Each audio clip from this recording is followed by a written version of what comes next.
Hello, I'm Brett Knowles from PM2 Consulting. This short vignette provides you with some best practice examples of how you can begin aligning a solution like a CRM system to the strategic needs of your organization. Now, this approach is similar to one that you're used to, say, buying a car, where we need to understand what are the objectives of a car you're going to buy and what are the alternatives available to you to meet those needs. And in theory, you can begin to prioritize and align which car solutions make the most sense. You could do this as a table. You'd put across the top the car alternatives and options available to you, and down the left, what are the objectives you have for that car. And through a table, you could rate and rank each car alternative's ability to meet your personal objectives. In this case, instead of looking at the car alternatives, of course, we're going to be taking a look at the CRM alternatives. And instead of looking at your car options, you're going to take a look at what's important to the organization. What is your organization's strategic objectives? Let's take a look at that. What we need to do as a first step is to create a strategy map. Take your existing strategy from whatever documents and reports, annual statements you have, and frisk out of it the key strategic objectives and how important they are to the success of your business. Now, that overall strategy map is done by the leadership team, and once they've given us that overall framework, we can take the next step by ourselves. The next step is we should be able to understand how each of those strategic objectives drill down to a number of critical success factors to enable that objective, and then within each critical success factor, what are the drivers? I'll give you an example from sort of the healthcare sector. If you think of an objective like, let's drive sales, within that there are going to be a number of critical success factors. Things like, what are the barriers to entry? What are the existing relationships we have with customers? And what are our competitors offering that goes against what our proposal is? Then within each one of these, say within barriers to entry, we can take a look at the drivers. So maybe in this case, barriers to entry, the drivers are things like your access to the buyers, the product bundles you're able to offer, the speed of delivery you can provide, and whatever government approvals you have. Within existing relationships, it might be things like your satisfaction history of that customer, your share of wallet, and so forth.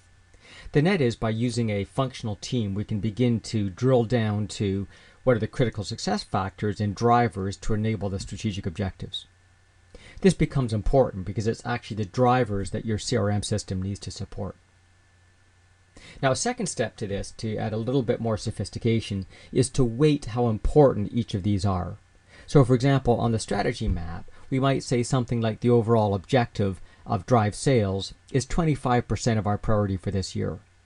Now, within drive sales, we have the three critical success factors: barriers to entry, which we've weighted at 10%, the existing relationships, the key driver in this case, at 55%, and whatever our competitors are offering, which is a 35% weighting. Now, within each one of those, we can take a look at what are the drivers that enable that critical success factors. So barriers to entry, we've got access to buyers at 50%, the key driver, plus product bundles at 10, delivery speed at 20, and so forth. So in this example, we begin to prioritize the critical success factors and drivers. So as the next step, we can begin to rate and rank as we began this conversation. So if we put that down to the left side of a table, and across the top, we can list off the key bundles of CRM functionality. So things like opportunity management, sales configuration systems, partner management relationships, initiative selling systems, and so forth. And we can begin the activity of rating and ranking their performance. In fact, in this case, what we did is we just gave it a high, medium, or low. So a high indicates that, in this case, the functionality around opportunity management has a high ability to support our objective of access to business drivers.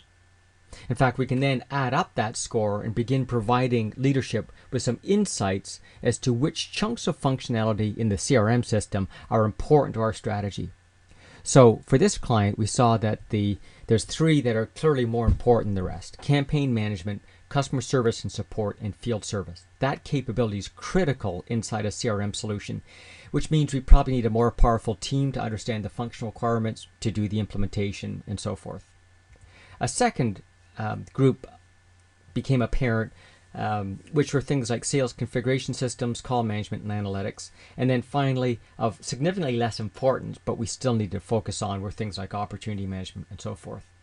Now, what this allows us to do is to take an impartial view of what sort of functionality is important to us, so we can make sure that we spend enough time and understand those needs so that we make an appropriate decision around selection and implementation.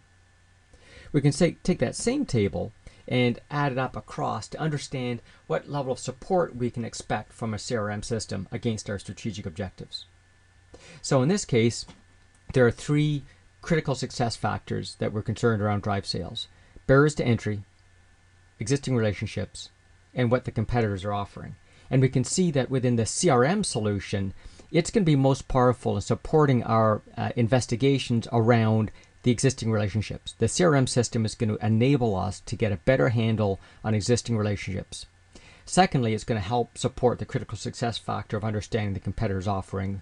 And it's going to offer some, but clearly not much, information to us around barriers to entry. Now, within the existing relationships, the key driver it's going to help us out with is understanding the satisfaction history we've provided our customers historically.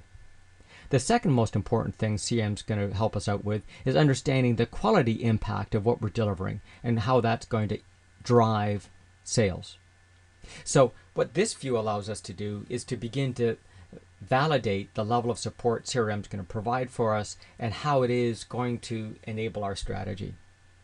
So in summary, we need to be able to understand our strategy and cascade that down through critical success factors to the drivers, and then be able to rate the impact of a potential CRM system against those areas. In so doing, we can begin to prioritize what part of a CRM system is more important to us, and secondly, allow us to understand what part of our strategy is going to be most enabled by this.